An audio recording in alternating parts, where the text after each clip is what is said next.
എന്താണ് കേന്ദ്ര government ED കൊണ്ട് ഈ വിഷയം അന്വേഷിപ്പിക്കുന്നതിനുള്ള ഗുരുതരമായ അനാസ്ഥ, കാലതാമസം? അത് കേന്ദ്ര ഗവൺമെന്റ് മറുപടി പറയാൻ ബാധ്യസ്ഥരാണ്. കാരണം പ്രൈമ ഫൈസ പുറത്തു വന്നിരിക്കുന്ന തെളിവുകൾ, വിവരങ്ങൾ വെച്ച് നോക്കിയാൽ സ്വാഭാവികമായി ED അന്വേഷിക്കേണ്ട ഒരു ഷെഡ്യൂൾഡ് ഒഫൻസ് ആണ് 447. ഈ നിയമവിരുദ്ധമായി യാതൊരു വിധത്തിലും അർഹതയില്ലാതെ ലഭിച്ചിരിക്കുന്ന ശിവശങ്കറിനെ ED പിടിച്ചത് 1 കോടി രൂപ ബാങ്ക് ലോക്കറിൽ നിന്ന് പിടിച്ചിട്ടാണ്. ഒരു ജോലി എടുക്കാതെ ഒരു കുറ്റകൃത്യം വഴി സമ്പാദിച്ച 1 കോടി രൂപ ബാങ്ക് ലോക്കറിൽ കണ്ടതിന്റെ പേരിലാണ് മുഖ്യമന്ത്രിയുടെ പ്രിൻസിപ്പൽ പ്രൈവറ്റ് സെക്രട്ടറി ആയിരുന്ന ശിവശങ്കർ ജയിലിൽ കിടക്കേണ്ടി വന്നത്.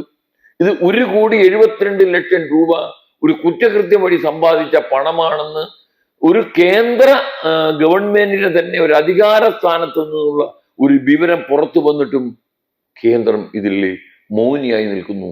എൻഫോഴ്സ്മെന്റ് ഡയറക്ടറേറ്റ് മൗനിയായി നിൽക്കുന്നു. മാത്രമല്ല ROC നൽകിയ റിപ്പോർട്ടിൽ തന്നെ ഇത് ED അന്വേഷിക്കണം, CBI അന്വേഷിക്കണം. പ്രിവെൻഷൻ ഓഫ് കറപ്ഷൻ ആക്ട് സാധാരണഗതിയിൽ ഒരു സ്റ്റേറ്റിൽ നടന്ന കുറ്റമാണെങ്കിൽ CBI അന്വേഷിക്കണമെങ്കിൽ സ്റ്റേറ്റ് ഗവൺമെന്റിന്റെ അനുമതി വേണം, കർണാടക ഗവൺമെന്റിന് അനുമതി വേണം. പക്ഷേ ഈ കേസിൽ അത് വേണ്ടെന്നാണ് എൻ്റെ ഒരു അഭിപ്രായം. കാരണം ഇത് കേന്ദ്ര മന്ത്രാലയവുമായി ബന്ധപ്പെട്ട കുറ്റകൃത്യമാണ്. കുറ്റകൃത്യം എന്ന് പറയുന്നത് കമ്പനി നിയമപ്രകാരമുള്ള 447 അനുസരിച്ചിട്ടുള്ള ഒരു കുറ്റകൃത്യത്തിന്റെ ഭാഗമായിട്ടാണ് ഈ അഴിമതി നിരോധന നിയമം ഇതിൽ ബാധകമാകുന്നത്. അപ്പൊ പ്രിവെൻഷൻ ഓഫ് കറപ്ഷൻ ആക്ട് അനുസരിച്ച് CBIക്ക് കേസെടുക്കാം, EDക്ക് കേസെടുക്കാം. ഇനി നമ്മൾ ആശങ്ക ഒന്നുകൂടി പറയാം. SFIOവിന്റെ അന്വേഷണത്തിന്റെ ആരംഭം ഞാൻ ഈ പറഞ്ഞ രീതിയിലാണെങ്കിലും അതിന്റെ അന്ത്യം വളരെ വിചിത്രമാണ്. സാധാരണ ഒരു ഇൻവെസ്റ്റിഗേറ്റിംഗ് ഏജൻസി കേസ് അന്വേഷണം നടത്തിയാൽ കോടതിയിൽ കുറ്റപത്രം കൊടുക്കും. അന്വേഷണം ആരംഭിച്ചു കഴിഞ്ഞാൽ പിന്നെ ആരും ഇടപെടില്ല. പക്ഷേ SFIOയുടെ അന്വേഷണം അങ്ങനെയല്ല. അന്വേഷണം പൂർത്തിയായി അവര് കുറ്റപത്രം കൊടുക്കേണ്ടത് അല്ലെങ്കിൽ റിപ്പോർട്ട് കൊടുക്കേണ്ടത് കേന്ദ്ര കമ്പനി മന്ത്രാലയത്തിനാണ്. അവരതിൽ പരിശോധന നടത്തി നിയമോപദേശം ആവശ്യമാണെന്ന് കണ്ട് അവർക്ക് ഈ കേസ് പ്രോസിക്യൂഷൻ അയക്കണമെന്ന് തീരുമാനിച്ചാൽ മാത്രമേ പ്രോസിക്യൂഷൻ വരികയുള്ളൂ.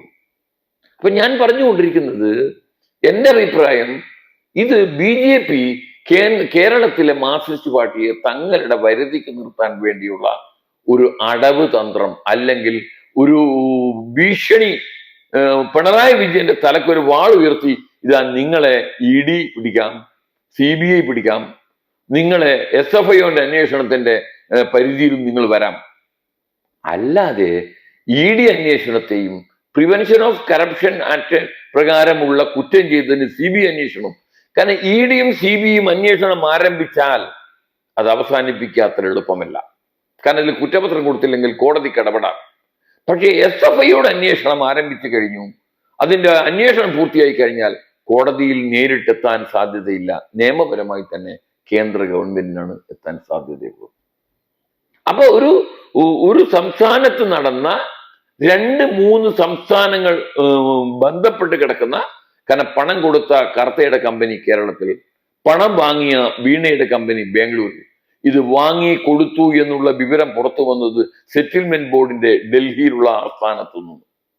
അപ്പൊ 3 സംസ്ഥാനങ്ങൾ ഇടപെട്ട കേസായത് കൊണ്ട് തന്നെ ഒരു ഇന്റർ സ്റ്റേറ്റ് റാമിഫിക്കേഷൻ ഉള്ളത് കൊണ്ട് തന്നെ കേരളം ഭരിക്കുന്ന ഗവൺമെന്റ് പിണറായി വിജയനും ഈ കേസിൽ സംശയത്തിന്റെ നിഴലിൽ നിൽക്കുന്ന ഒരു വ്യക്തി എന്നത് കൊണ്ടും സ്വാഭാവികമായി കേരള പോലീസിനോ കർണാടക പോലീസിനോ ഫലപ്രദമായി കേസ് അന്വേഷിക്കാൻ സാധിക്കില്ല.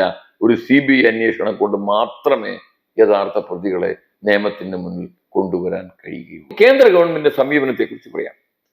SFIO അന്വേഷണം വരെ കേന്ദ്ര ഗവൺമെന്റ് വളരെ വളരെ ജാഗരൂകരാണ്. വളരെ സക്രിയമായി അന്വേഷണത്തിന് ഉത്തരവിട്ടു. മാത്രമല്ല, വീണ വിജയന് വേണ്ടി കർണാടക ഹൈക്കോടതിയിൽ ഹാജരായ അഭിഭാഷകൻ അരവിന്ദ് ദത്താർ ഉന്നയിച്ച രണ്ടാമത്തെ ഒരു പോയിന്റ്, വീണയെ അറസ്റ്റ് ചെയ്യാൻ സാധ്യതയുണ്ട് എന്നാണ്.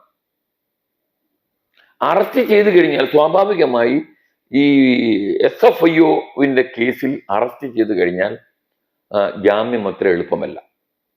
കാരണം നമ്മളെ മണി ലോണ്ടറിങ് ആക്ട്, അതുപോലെ തന്നെ NDPS ആക്ട്, UAPA പറഞ്ഞു. ആ ആക്ടുകളിലെല്ലാം ചില വകുപ്പുകളുണ്ട്. എന്താണെന്ന് പറഞ്ഞാൽ ജാമ്യം ലഭിക്കണമെങ്കിൽ കോടതിക്ക് പ്രഥമ ദൃഷ്ട്യാ ബോധ്യപ്പെടണം ഇവർ കുറ്റക്കാരനല്ല, നിരപരാധിയാണ്. പക്ഷെ വീണക്കത് ബാധകമല്ല. കമ്പനി ആക്ടിൽ തന്നെ ഒരു പ്രൊവിഷൻ ഉണ്ട്.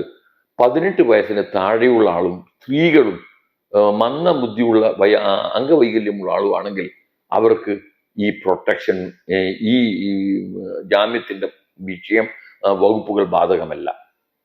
അപ്പൊ വീണ വിജയന്റെ സീനിയർ അഡ്വക്കേറ്റ് അവിടെ ഉന്നയിച്ച രണ്ടാമത്തെ വാദം ജാമ്യത്തിന്റെ കാര്യത്തിൽ നിലനിൽക്കുന്നതല്ല. മൂന്നാമത്തെ വിഷയം പറഞ്ഞത് ഈ SFIO അന്വേഷണം 300 കോടി 500 കോടിയെല്ലാം വരുന്ന സഹാറ ഇടപാട് തട്ടിപ്പ് തുടങ്ങിയതാണ്, ഇത് കുറഞ്ഞ പൈസയാണ്. അപ്പോഴാണ് SFIOന് വേണ്ടി ഹാജരായ കേന്ദ്ര അഭിഭാഷകൻ പറഞ്ഞത് ഇത് 1,72,00,000 മാത്രമല്ല 135 കോടി രൂപ ഇവിടെ പലർക്കും കൊടുത്തിട്ടുണ്ട്. അതൊരു പബ്ലിക് അണ്ടർടേക്കിംഗ് കമ്പനിയുടെ ഷെയർ ഉള്ള ഒരു പൊതുമേഖലാ സ്ഥാപനമാണ്. അതുകൊണ്ട് അവരുടെയും കൂടി അന്വേഷണത്തിന് വിഷയമായി വരുന്നതാണ്.